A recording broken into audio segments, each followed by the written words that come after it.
हर हर महादेव।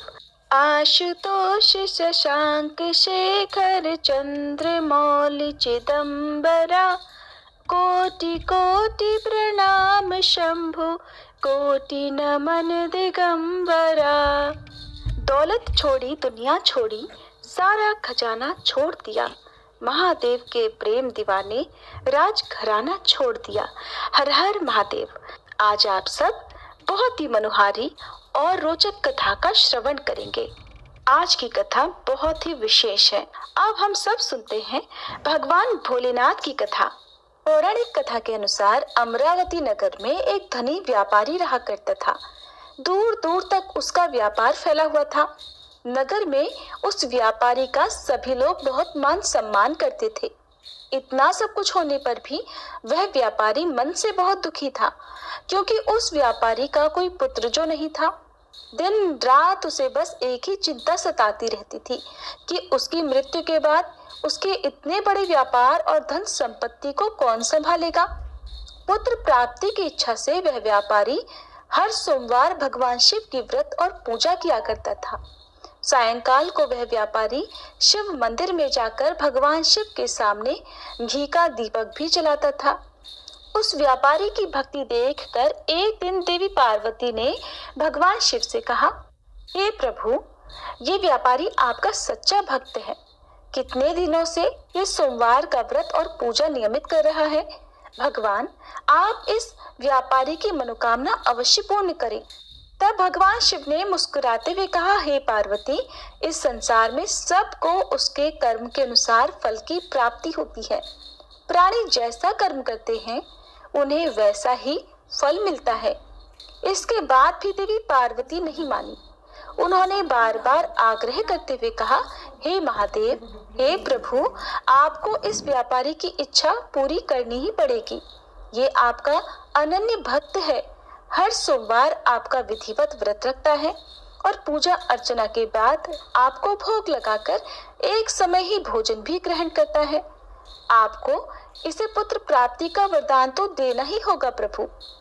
देवी पार्वती का इतना आग्रह देखकर भगवान शिव ने कहा, देवी, तुम्हारे आग्रह पर मैं इस व्यापारी को पुत्र प्राप्ति का वरदान देता हूँ, लेकिन इसका पुत्र 16 वर्ष से अधिक जीवित नहीं रहेगा। उसी रात भगवान शिव ने स्वप्न में उस व्यापारी को दर्शन देकर उसे पुत्र प्राप्ति का वरदान दिया और उसके पुत्र के 16 वर्ष तक जीवित रहने की बात भी बताई। भगवान के वरदान से उस व्यापारी को खुशी तो हुई, लेकिन पुत्र की अल्पायु की चिंता ने उस खुशी को नष्ट कर दिया। व्यापारी अब भी पहले की तरह सोमवार का विधिवत व्रत करता रहा। कुछ महीने पश्चात उसके घर एक बहुत ही सुंदर पुत्र उत्पन्न हुआ। पुत्र जन्म से व्यापारी के घर में खुशियां भर गई। बहुत धूमधाम से पुत्र जन्म का समारोह मनाया गया। व्यापारी को पुत्र जन्म की अधिक खुशी नहीं हुई, क्योंकि उसे पुत्र की अल्पायु के रहस्य का पता था, लेकिन ये रहस्य घर में किसी और को मालूम नहीं था। विद्वान ब्राह्मणों ने उस पुत्र का नाम अमर रखा।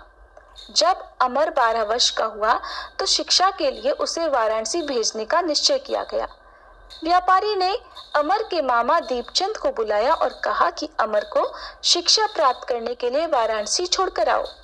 अमर अब अपने मामा के साथ शिक्षा प्राप्त करने के लिए चल दिया।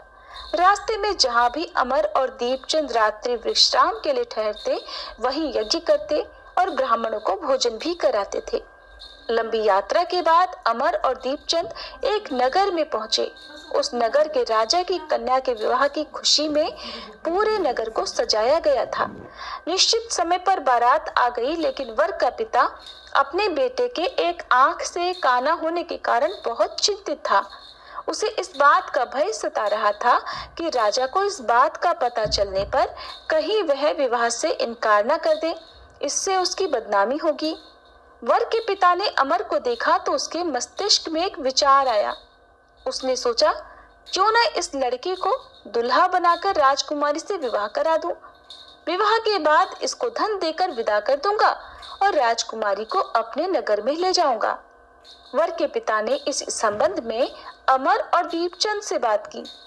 दीपचंद ने धन मिलने के लालच में वर के पिता की बात स्वीकार कर ली और अमर को दूल्हे के वस्त्र पहनाकर राजकुमारी चंद्रिका से विवाह करा दिया गया। राजा ने बहुत सा धन देकर राजकुमारी को विदा किया। अमर जब लौट रहा था तो सच नहीं छिपा सका और उसने राजकुमारी के दुपट्टे पर लिख दिया, राजकुमारी चंद्रिका, तुम्हारा विवाह तो मेरे साथ हुआ था। मैं तो वाराणसी में शिक्षा प्राप्त करने जा रहा हूँ। अब तुम्हें जिस नवयुवक की पत्नी बनना पड़ेगा वह कान्हा है। जब राजकुमारी ने अपने दुपट्टे पर लिखा हुआ पढ़ा तो उसने काने लड़के के साथ जाने से इनकार कर दिया। राजा ने सब बातें जानकर राजकुमारी को महल में रख लिया। उधर अमर अपने मामा दीपचंद के साथ वाराणसी पहुंच गया। अमर ने गुरुकुल में पढ़ना प्रारंभ कर दिया। जब अमर की आयु 16 वर्ष की हुई तो उसने एक यज्ञ किया। यज्ञ की समाप्ति पर ब्राह्मणों को भोजन कराया और खूब अन्न वस्त्र दान किए। रात को अमर अपने शयन कक्ष में सो गया। शिवजी के वरदान के अनुसार शयनावस्था में ही अमर के प्राण पखेरु उड़ गए। सूर्योदय पर मामा अमर को मृत देखकर रोने पीटने लगा। आसपास के लोग भी एकत्र होकर दुख प्रकट करने लगे। मामा के रोने विलाप करने के स्वर समीप से गुजरते हुए भगवान शिव और माता पार्वती ने भी सुने। तब माता पार्वती ने भगवान से कहा, प्राणनाथ, मुझसे इसके रोने का स्वर सहन नहीं हो रहा। आप इस व्यक्ति के कष्ट को अवश्य दूर कीजिए। भगवान शिव ने देवी पार्वती के साथ अदृश्य रूप में जाकर अमर को देखा तो पार्वती जी से बोले, देवी, ये तो उसी व्यापारी का पुत्र है जिसे मैंने 16 वर्ष की आयु का वरदान दिया था। आज इसकी आयु तो पूरी हो गई। देवी पार्वती ने फिर भगवान शिव से निवेदन किया, हे प्राणनाथ, आप इस लड़के को जीवित कर दीजिए, नहीं तो इस लड़के के माता पिता पुत्र की मृत्यु के कारण रो रो कर अपने प्राणों का त्याग कर देंगे। इस लड़के का पिता तो आपका परम भक्त है, वर्षों से सोमवार का व्रत करते हुए आपको भोग लगा रहा है। माता पार्वती के बार बार आग्रह करने पर भगवान शिव ने उस लड़के को जीवित होने का वरदान दे दिया और कुछ ही क्षणों में वह जीवित होकर उठ बैठा। फिर शिक्षा समाप्त करके अमर मामा के साथ अपने नगर की ओर चल दिया। दोनों चलते हुए उसी नगर में पहुंचे जहां अमर का विवाह हुआ था। उस नगर में भी अमर ने यज्ञ का आयोजन किया। समीप से गुजरते हुए नगर के राजा ने यज्ञ का आयोजन देखा। तब राजा ने अमर को तुरंत पहचान लिया। यज्ञ समाप्त होने पर राजा अमर और उसके मामा को महल में ले गया और कुछ दिन उन्हें महल में रखकर बहुत सारा धन वस्त्र देकर राजकुमारी के साथ विदा कर दिया। रास्ते में सुरक्षा के लिए राजा ने बहुत से सैनिकों को भी साथ भेजा। दीपचंद ने नगर में पहुंचते ही एक दूत को घर भेजकर अपने आने की सूचना भेजी। अपने बेटे अमर के जीवित वापस लौटने की सूचना से व्यापारी बहुत प्रसन्न हुआ। व्यापारी ने अपनी पत्नी के साथ स्वयं को एक कमरे में बंद कर रखा था। भूखे प्यासे रहकर व्यापारी और उसकी पत्नी बेटे की प्रतीक्षा कर रहे थे। उन्होंने प्रतिज्ञा कर रखी थी कि यदि उन्हें अपने बेटे की मृत्यु का समाचार मिला तो वे दोनों भी अपने प्राण त्याग देंगे। व्यापारी अपनी पत्नी और मित्रों के साथ नगर के द्वार पर पहुंच गया। अपने बेटे के विवाह का समाचार सुनकर पुत्र वधू राजकुमारी चंद्रिका को देखकर उसकी खुशी का ठिकाना नहीं रहा। उसी रात भगवान शिव ने व्यापारी के स्वप्न में आकर कहा, हे श्रेष्ठी, मैंने तेरे सोमवार के व्रत करने और व्रत कथा सुनने से प्रसन्न होकर तेरे पुत्र को लंबी आयु प्रदान की है। ये सुनकर व्यापारी बहुत प्रसन्न हुआ। सोमवार का व्रत करने से व्यापारी के घर में खुशियां लौट आई। शास्त्रों में लिखा है कि जो स्त्री पुरुष सोमवार का विधिवत व्रत करते और व्रत कथा सुनते हैं, उनकी सभी इच्छाएं महादेव की कृपा से पूरी हो जाती हैं। सोमवार व्रत कथा समाप्त। प्रिय श्रोताओं, अब आपको बताते हैं भगवान शिव के 18 रूप और नामों की कहानी। भगवान शिव का पहला नाम है शिव, जो समस्त कल्याणों के निधान है और भक्तों के समस्त पाप और त्रिताप का नाश करने में सदैव समर्थ हैं, उनको शिव कहते हैं। भगवान का दूसरा नाम है पशुपति। ज्ञान शून्य अवस्था में भी सभी पशु माने गए हैं। दूसरे जो सबको अविशेष रूप में देखते हो वे भी पशु कहलाते हैं। इसलिए ब्रह्मा जी से लेकर स्थावर पर्यंत सभी पशु माने जाते हैं और शिव जी सबको ज्ञान देने वाले तथा उनको अज्ञान से बचाने वाले हैं, इसलिए वे पशुपति कहलाते हैं। भगवान का तीसरा नाम मृत्युंजय है। ये सुप्रसिद्ध बात है कि मृत्यु को कोई जीत नहीं सकता। स्वयं ब्रह्मा जी भी युगांत में मृत्यु कन्या के द्वारा ब्रह्म में लीन होने पर शिव जी का एक बार निर्गुण में लय होता है, अन्यथा अनेक बार मृत्यु की ही पराजय होती है। समुद्र मंथन के दौरान भगवान शिव ने देवताओं की रक्षा के लिए विष का पान कर मृत्यु पर विजय प्राप्त की थी, इसलिए वह मृत्युंजय कहलाते हैं। भगवान शिव का चौथा नाम त्रिनेत्र है। एक बार भगवान शिव शांत रूप में बैठे हुए थे। उसी समय हिमालय पुत्री भगवती पार्वती ने हास परिहास में पीछे से जाकर भगवान शिव के दोनों नेत्र मूंद लिए। नेत्र क्या थे? भगवान शिव रूप त्रैलोक्य के चंद्र और सूर्य थे। ऐसे नेत्रों के बंद होते ही समस्त संसार में अंधकार छा गया और संसार व्याकुल हो गया।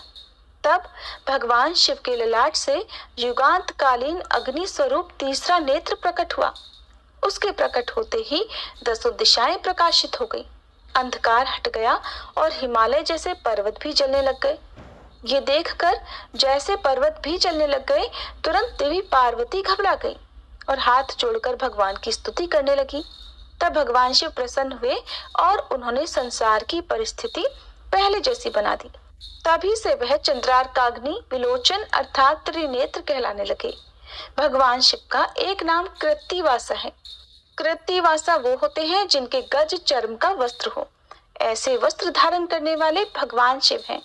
उनको इस प्रकार के वस्त्र रखने की क्या आवश्यकता हुई थी, इसकी स्कंद पुराण में कथा मिलती है, जिसमें लिखा है कि जिस समय महादेव देवी पार्वती को रत्नेश्वर का महात्म्य सुना रहे थे, उस समय महिषासुर का पुत्र गजासुर अपने बल के मद से उन्मत्त होकर भगवान शिव के गणों को दुख देता हुआ शिव जी के समीप चला गया। ब्रह्मा जी के वरदान से वो इस बात से निडर था कि कंदर्प के वश में होने वाले किसी से भी मेरी मृत्यु नहीं होगी। किंतु जब वह कंदर्प के दर्प का नाश करने वाले भगवान शिव के सामने गया तो उन्होंने उसके शरीर को त्रिशूल में टांग कर आकाश में लटका दिया। तब उसने वहीं से शिव जी की बड़ी भक्ति से स्तुति की। भगवान शिव बहुत ही दयालु हैं।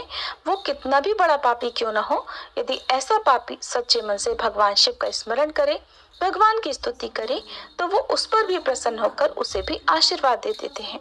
गजासुर द्वारा की गई स्तुति से भगवान शिव बड़े प्रसन्न हुए और उन्होंने प्रसन्न होकर उसे वर देना चाहा, जिस पर गजासुर ने नम्र होकर भगवान से प्रार्थना की कि हे दिगंबर, यदि आप मुझ पर प्रसन्न हैं तो कृपा करके मेरे चर्म को धारण कर लीजिए और कृत्तिवासा नाम रखिए।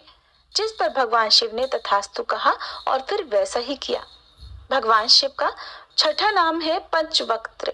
एक बार भगवान विष्णु ने किशोर अवस्था का अत्यंत मनोहर रूप धारण किया। उसे देखने के लिए ब्रह्मा जी जैसे चतुर्मुख और अनंत जैसे बहुमुख अनेकों देवता आए और उन्होंने एक मुख वालों की उपेक्षा का लाभ उठाया। ये देखकर एक मुख वाले शिव जी को बड़ा ही क्षोभ हुआ। वो सोचने लगे कि अगर मेरे भी अनेकों मुख और अनेकों नेत्र होते तो भगवान के इस किशोर रूप का सबसे अधिक दर्शन मैं ही करता। बस फिर क्या था, इस कामना के उदय होते ही वे पंचमुख हो गए और उनके प्रत्येक मुख में 3-3 नेत्र बन गए। तभी से भगवान शिव को पंचवक्त्र भी कहते हैं। भगवान शिव का 7वां नाम शीतिकंठ है। एक समय बद्रिकाश्रम में नर और नारायण तप कर रहे थे। उसी समय दक्ष यज्ञ का विध्वंस करने के लिए शिव जी ने त्रिशूल छोड़ा था। दैव योग से वह त्रिशूल यज्ञ विध्वंस करके नारायण की छाती को भी भेद गया और भगवान शिव के पास आ गया। इससे शिव जी क्रोधित हुए और आकाश मार्ग से नारायण के समीप गए। तब उन्होंने शिव जी का गला घोंट दिया। तभी से ये शीतिकंठ भी कहलाने लगे। भगवान का 8वां नाम है खंड परशु। उसी अवसर पर नर ने परशु के आकार के एक तिनके खंड को ईशिका वस्त्र से अभिमंत्रित करके शिव जी पर छोड़ा था। तब शिव जी ने उसको अपने महत्व प्रभाव से खंडित कर दिया।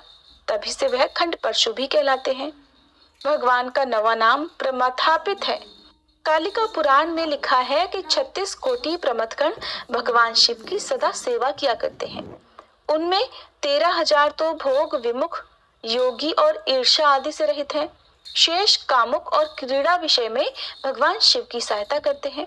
उनके द्वारा प्रकट में किसी का कुछ भी अनिष्ट न होने पर उनकी विकटता से लोग भय से कांपते रहते हैं। भगवान का 10वां नाम गंगाधर है। संसार के हित और सगर पुत्रों के उपकार के लिए राजा भगीरथ ने त्रिभुवन व्यापिनी गंगा जी का आह्वान किया। तब ये संदेह हुआ कि आकाश से अचानक पृथ्वी पर प्रपात होने से अनेक अनिष्ट हो सकते हैं।